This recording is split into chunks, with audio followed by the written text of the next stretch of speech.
Hey folks, we're up here in New Hampshire today. We're getting ready to shoot the XD9, the subcompact version. Black flies aren't quite as bad as they were last weekend with our video, but they're definitely around, so that adds one little bit more of intensity to the focus and being able to watch your front sight with a million black flies swarming around. The XD9 is really an interesting handgun, and one that has been around now for a number of years, and people that shoot these really like these. I have shot the XD. I own one for a period of time. I think they're very well made.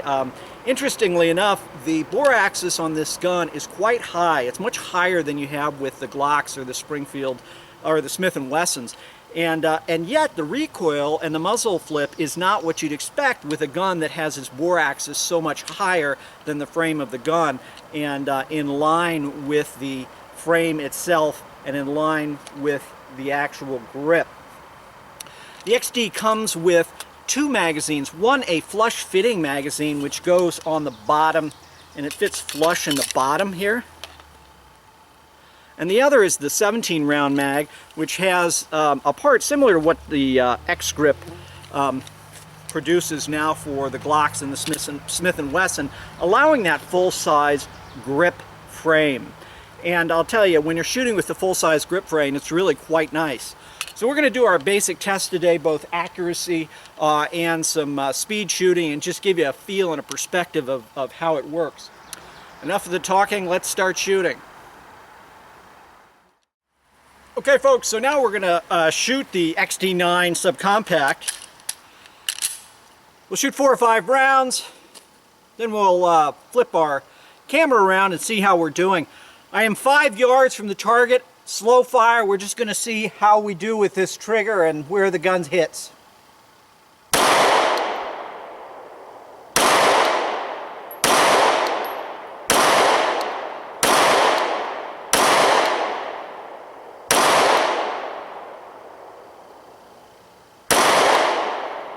So, what I'm noticing about this trigger is it's somewhat squishy. But the reset is pretty good, so I'm able to find that reset fairly quickly, which allows me to really work on my accuracy.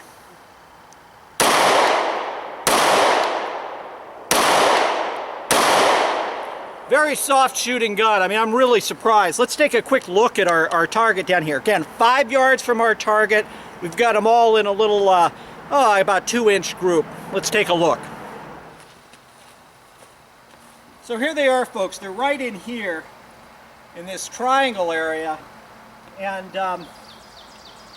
again, I'm not having any problem putting them in here. It's actually the gun, in terms of recoil, is actually, it feels very good. Yet another gun I need for my collection. So we're going to put the full-size magazine in now, and we're going to try some shots. We've got some steel over here, just some sort of combat shooting, and see how we do with that as well. Let's get to it. Okay, so we got our steel out there.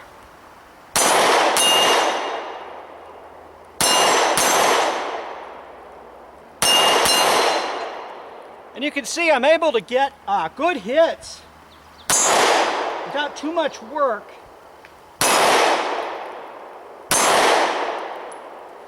Obviously, I don't totally know the trigger, so my accuracy isn't what I'd like. I mean, I fired now 20 rounds through the gun, but it is not at all difficult to get hits. As you press out, you see the front sight?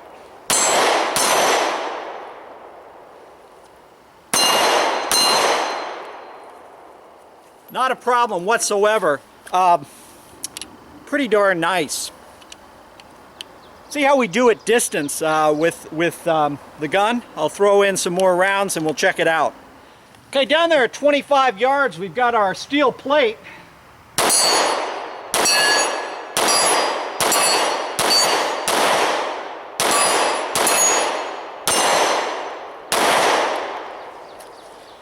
Again, don't know this trigger real well, but you can see right away, I'm just able to, ring the steel pretty consistently out there.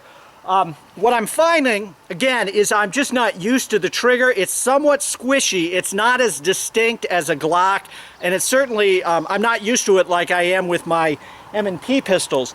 So I would say the trigger feels to me about 5 pounds, maybe 5.5 pounds.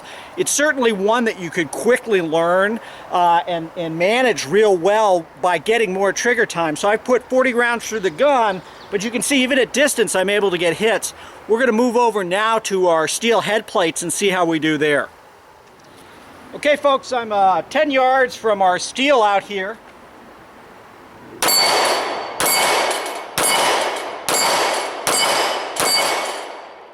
And no problem whatsoever.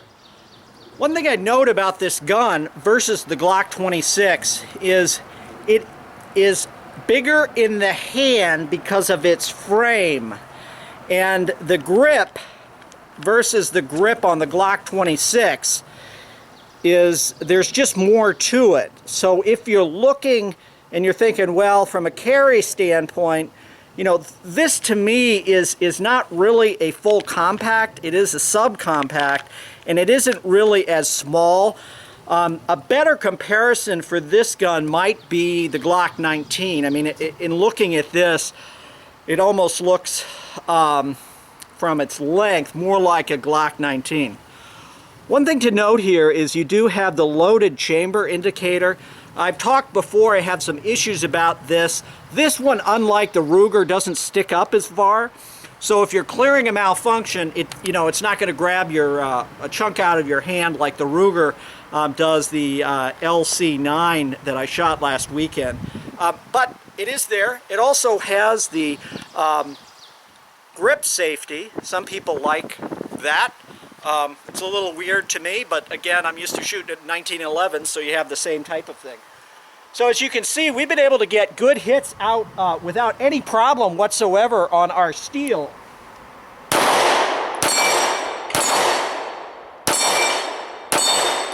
So when I do my part, which is press the trigger straight back and keep the sights aligned, we can get hits.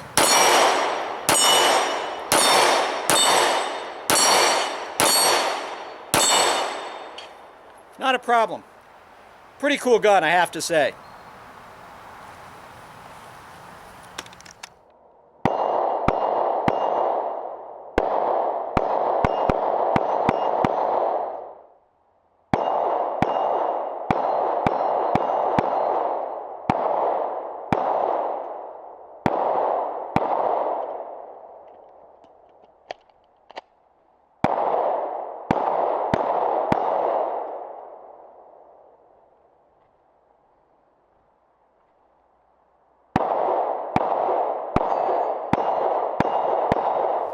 Well folks, that's it on the XD9. This is the subcompact version that comes with the 16 round magazine. I said 17 round, it's actually a 16 round magazine. But 16 rounds of this, one in the chamber, and you've got 17 rounds in a gun. Pretty impressed with it. Really like everything about it. Not crazy about the trigger. I mean, it's a pretty good trigger for an out-of-the-box gun, and certainly from a defensive standpoint, it would do a nice job for you. The other features that I do like are the fact that it's got the ambidextrous mag release, which is nice.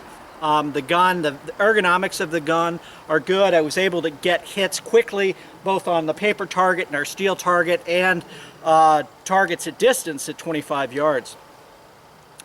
Want to thank you all for watching, and special shout out to my friend Ron. Ron was kind enough to lend me this gun, and actually the SIG 380 that I'll be shooting in just a little bit to do a review on that. So thanks Ron, really appreciate it. To all of you out there at YouTube land, thanks so much for watching, and as always, stay safe.